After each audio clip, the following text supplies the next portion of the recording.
Olá, bem-vindos. Estamos chegando com o Entre Linhas, mais um super programa nesta quarta-feira, hoje dia 21 de julho de 2021. Estamos com os nossos comentaristas para comentar os principais assuntos de hoje, Divaldo Ceresini e também Adolfo Padilha. E a gente começa com ele, Divaldo Ceresini. Bem-vindo, meu amigo. Vamos lá para o seu destaque. Olá, muito obrigado. Chegamos ao meio da semana, graças a Deus, e vamos que vamos, né? Meu destaque de hoje vai para o Grupo de Mulheres pelo Brasil, aqui em Presidente Prudente, representado, dentre outras pessoas, pela doutora Eunice Cruz. E essa turma fez ontem uma doação muito importante de vacinas para a cidade, para nos ajudar a sair dessa crise danada na qual a gente se encontra. Então, parabéns ao Grupo de Mulheres pelo Brasil, e que nos contribui, né, para que a gente saia dessa crise. Muito bem, vamos lá então para o destaque do meu amigo Adolfo Padilha. Adolfo, é com você, seu destaque. Fala Eudes, fala Divaldo, São Paulino. Uma manhã fria de novo aqui em Presidente Prudente. Mas meu destaque vai, Brasil passa aí chegando a quase 130 milhões de vacinados, né? 160 milhões de doses, mais de 145 mil distribuídas. E caminha muito rápido mesmo a vacinação no Brasil e a gente sempre tem que estar falando isso aqui. Outro destaque meu para hoje é que uma outra grande, nós já falamos disso, mas é muito interessante, que uma outra grande dificuldade que o Prudente sempre teve para resolver, as terras do Imoplan realmente agora vão ser regulamentadas, né? Isso é muito bom, valoriza toda uma área, valoriza quem investiu lá, valoriza mais um lado da cidade, com potencial de crescimento, já que tem um distrito lá próximo. Então é mais uma iniciativa da prefeitura aí, mais uma daquelas lendas que estão sendo derrubadas, né? Esses são os meus destaques de hoje, meu camarada Eudes Figueiredo. Ok, vamos lá para a nossa primeira informação de hoje. Olha, atualmente administrado pelo município, o sistema de Zona Azul de Presidente Prudente pode ser terceirizado por meio de licitação. É o que prevê um projeto de lei aprovado pela Câmara Municipal, que deve ser sancionado nos próximos dias. Falando sobre esse assunto, sobre Zona Azul, Centro de Presidente Prudente, possibilidade de ser terceirizado, a gente começa com Divaldo Ceresini. Divaldo, como é que você vê essa notícia? Vê com bons olhos? Hoje já é terceirizado, né? Já era, porque estava a Casa do Aprendiz Cidadão fazendo esse serviço em nome da prefeitura. O que abre agora é a possibilidade de se fazer a concessão desse serviço também à iniciativa privada, o que, no meu entendimento, é muito importante, especialmente para a modernização desse sistema. Já em mais de uma ocasião, nós propusemos ao governo municipal que tomasse essa atitude. Recentemente, inclusive, estivemos reunidos com o secretário Elton Sapia, de Tecnologia, e também com a secretária Célia Molinari, de Finanças, para discutir esse tema. E me parece que esse é o caminho que realmente a prefeitura fará, o caminho de concessão do serviço, principalmente exigindo a digitalização na aquisição dos bilhetes, o que tornará muito mais prático para o usuário e também facilitará a fiscalização e aumentará seguramente a arrecadação da Zona Azul. Inclusive, esse era o tema que a Casa do Aprendiz Cidadão bastante questionava, né, que não fechavam as contas. Mas o fato é que era muito difícil você, mesmo com cada esquina tendo um vendedor, você conseguir fazer a aquisição do bilhete, ter dinheiro trocado, e também a gente há de convir que não havia fiscalização para que haja, de fato, a rotatividade dos carros, o que acabava também por prejudicar a arrecadação e também a existência de vagas quando a gente quer passar por lá. Ok, vamos lá para a nossa segunda informação desse primeiro bloco. Vamos falar de investigação do ex-ministro Ricardo Salles, que deixa o STF e vai agora para a Justiça do Pará. É o que decidiu Alexandre de Moraes, ministro do Supremo Tribunal Federal, que atendeu um pedido da Polícia Federal e enviou essa semana para a Justiça Federal do Pará as investigações da Operação Aquanduba sobre exportação de madeira ilegal, que teve entre alvos o ex-ministro do Meio Ambiente, Ricardo Salles, que acabou culminando na sua saída do governo Bolsonaro. Vamos lá, falando sobre esse assunto, Divaldo Ceresini.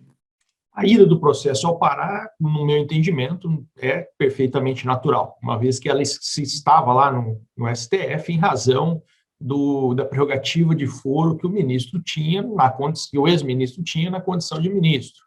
Uma vez que ele não está mais no cargo, é natural que o processo vá para a comarca onde o suposto crime teria acontecido. Então, nesse caso, eu entendo que está perfeita a colocação do ministro Alexandre de Moraes e também acaba por tirar alguma possibilidade de contestação de isenção em relação à condução do processo, uma vez que o ministro Salles já fez também críticas especificamente ao ministro Alexandre de Moraes. Ok, vamos lá, falando aí sobre o ex-ministro Ricardo Salles, a ida dos processos para o Pará, né, saindo do STF. Vamos ouvir a opinião dele, meu amigo Adolfo Padilha. Vamos lá, Adolfo. Eu já disse aqui e continuo defendendo a mesma tese. O ex-ministro Salles, ele foi vítima de uma perseguição massacrante, de uma oposição ferrenha, de muita gente que tira proveito do nosso meio ambiente. Não digo aqui que ele não deve ser investigado, não digo aqui que eu boto minhas mãos no fogo pela conduta dele, mas eu digo e ficou bastante evidente que ele mexeu em feridas que pouca gente teve coragem de mexer, que ele cutucou gigantes que pouca gente teve coragem de cutucar. Então agora ele está sendo investigado pela Polícia Federal, que para mim é o melhor caminho para uma investigação ser esclarecida. Alguém aqui desconfia da Polícia Federal? Não, eu nunca desconfiei. Quem desconfia é aqueles que, quando ela age de uma forma para punir os corruptos, começa a dizer que ela é uma ferramenta do governo federal. E não é. A Polícia Federal é uma das entidades mais sérias que nós temos no Brasil, profissionais de carreira, né?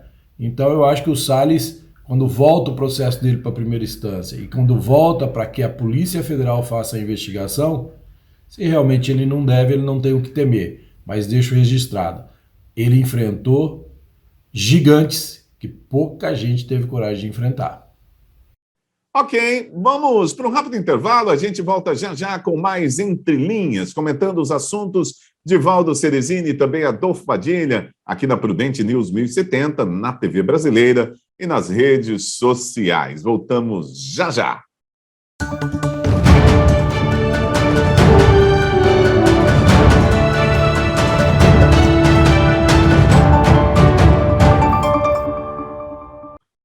Ok, já estamos de volta. Vamos lá com o nosso Entre Linhas para a segunda parte do programa. E agora, ele que é a nossa estrela aqui do programa, não pode faltar, Jair Bolsonaro, mais uma das suas declarações, e a gente vai colocar em pauta para saber o que acham os nossos analistas, os nossos comentaristas, Divaldo Ceresini, também Adolfo Padilha.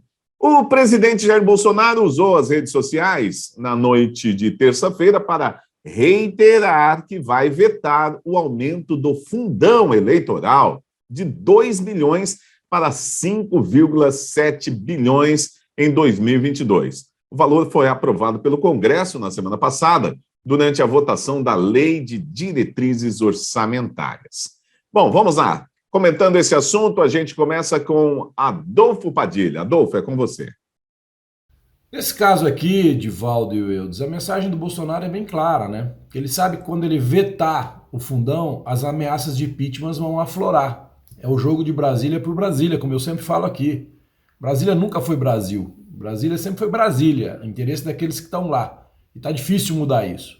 Então é um jogo de interesse. Ou seja, o Bolsonaro veda, quando ele diz que ele quer jogar dentro das 4 linhas, quer seguir a Constituição, o respeito entre poderes, ele sabe que ele vai ter uma repressão danada no momento próximo à reeleição, tem lá 100 e poucos pedidos de impeachment, pode ter 200, né? Eu acho que quanto mais pedido de impeachment tiver contra um presidente, é sinal que ele está trabalhando bem, né? Porque qual é a referência que nós temos? O apoio popular. Por isso que eu volto e repito aqui, o presidente não pode se afastar do povo, porque é só isso que o mantém no poder hoje.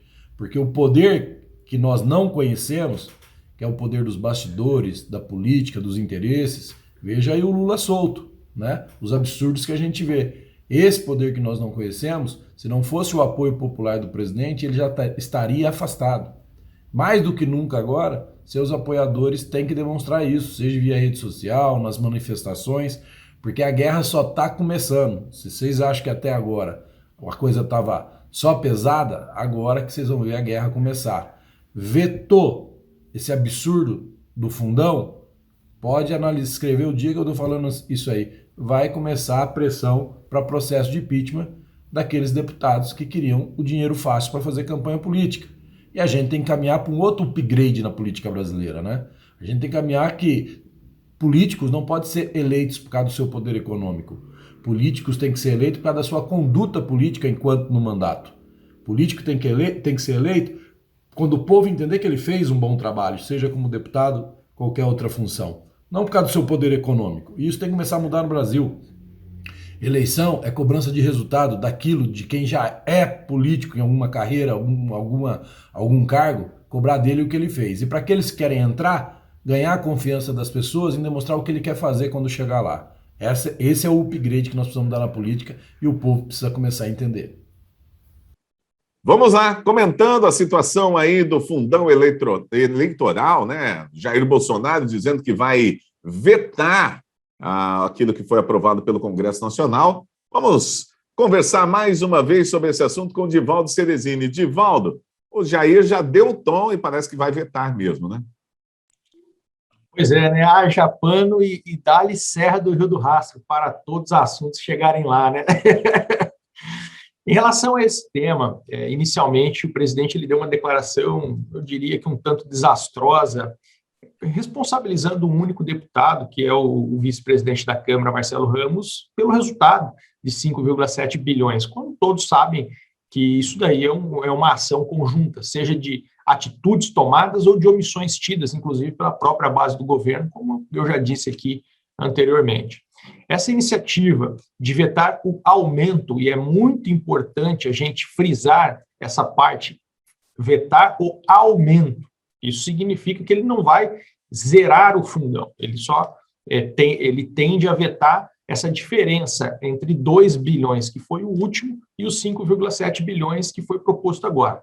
Isso, no meu entendimento, é bastante positivo, estou bastante curioso para entender como que o presidente pretende vetar somente este aumento, e ficarei muito feliz caso isso venha a se concretizar, principalmente lá no orçamento do ano que vem.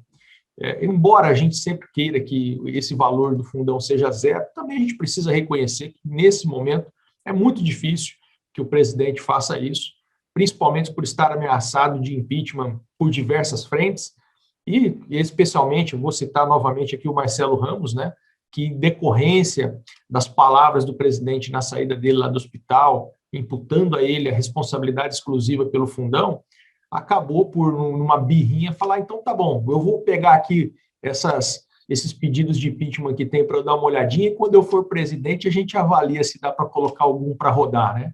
Então o presidente acaba, por conta dessas circunstâncias, se metendo nesse tipo de enrascada e ficando nas mãos dessa turma. Então, por isso que eu acredito que zerar realmente não vai. Ficarei feliz se já conseguimos, pelo menos, não aumentar o fundão.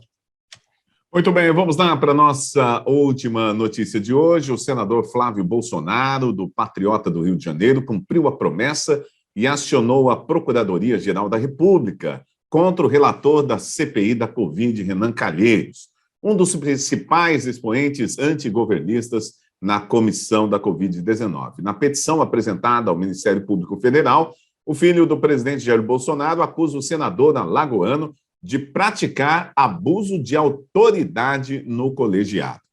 Vamos lá, comentando esse assunto, Divaldo Ceresini. Divaldo, o Renan tem usado mesmo, tem abusado da sua autoridade? Olha, o Renan é um abuso ele ser senador, né? Eu já diria por isso. E, de fato, a gente observa algumas condutas talvez questionáveis por parte de diversos senadores, não só em relação ao Renan Calheiros, também na CPI, né? Agora, eu gostaria muito de conhecer os elementos de prova dessa denúncia que foi feita. O que me parece é que ela foi feita simplesmente para prestar contas aos eleitores, aos simpatizantes do senador Flávio Bolsonaro, das palavras que ele teve no passado, né? Afinal, nós também não podemos esquecer que o próprio senador Flávio Bolsonaro, em alguns momentos, ele acabou por cometer excessos também, não só durante a CPI, mas vamos focar aqui no caso da CPI, falando, ofendendo algumas pessoas que lá estavam, utilizando-se para isso da suposta imunidade que o mandato lhe oferta, né, em razão a opiniões e palavras. Então, essa briga, esse clima de guerra, seja de uma parte, seja de outra, né, ninguém briga sozinho, ela não contribui para o Brasil, não. Mas é evidente que, havendo elementos e havendo crime, as pessoas têm que responder na medida da sua ação ou da sua omissão. Ok, vamos ouvir agora Adolfo Padilha. Adolfo Padilha, olha, o filho do presidente, o Flávio, fez certo ao entrar aí contra o relator da comissão da CPI da Covid-19, Renan Calheiros. Vamos lá. Eu acho que demorou nesse caso aí. Eu acho que demorou, Divaldo, eu acho que demorou, Eudes, eu acho que algum senador... Renan Calheiros, ele não age com clareza, ele não age com honestidade, nem pode, porque isso não pertence a ele, né? Renan Calheiros, ele age pelos caminhos obscuros de Brasília. É assim que ele se mantém no poder, é assim que ele se mantém fora da cadeia, é assim que ele mantém os processos deles engavetados.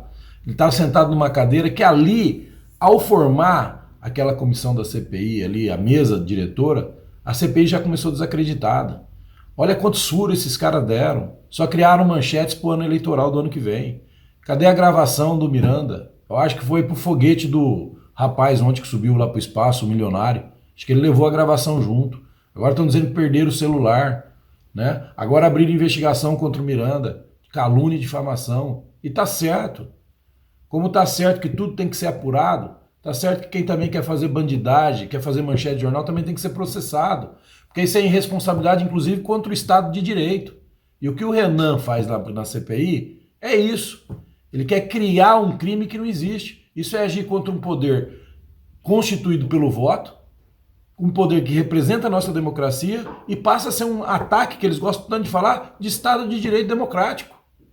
Criar essas situações, forçar depoentes a falar o que ele quer, ser mal educado, como o relator sair no meio de um depoimento, criar uma comissãozinha paralela para investigar a própria CPI. É um absurdo, né? É só no Brasil que a gente vê essas coisas. Então, precisa começar a ter o rebate. Não pode ficar só aceitando. Por enquanto, nós não vimos do lado de cá mandando prender nenhum jornalista. Nós não vimos o governo federal tomando uma atitude de processar ninguém.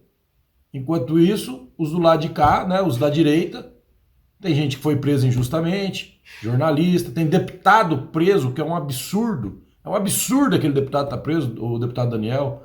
Repito, não aprova a forma que ele fez, mas ele está preso, rompeu ali um regulamento, um procedimento constitucional muito sério, e jurídico, inclusive. E aí? Até quando, né? A gente vai ficar vendo isso. Muito bem, é isso aí. Estamos encerrando o nosso Entre Linhas de hoje. Quero agradecer Divaldo Ceresini, Adolfo Padilha. Grande abraço para vocês. Boa quarta-feira e a gente se fala amanhã na quinta. Valeu!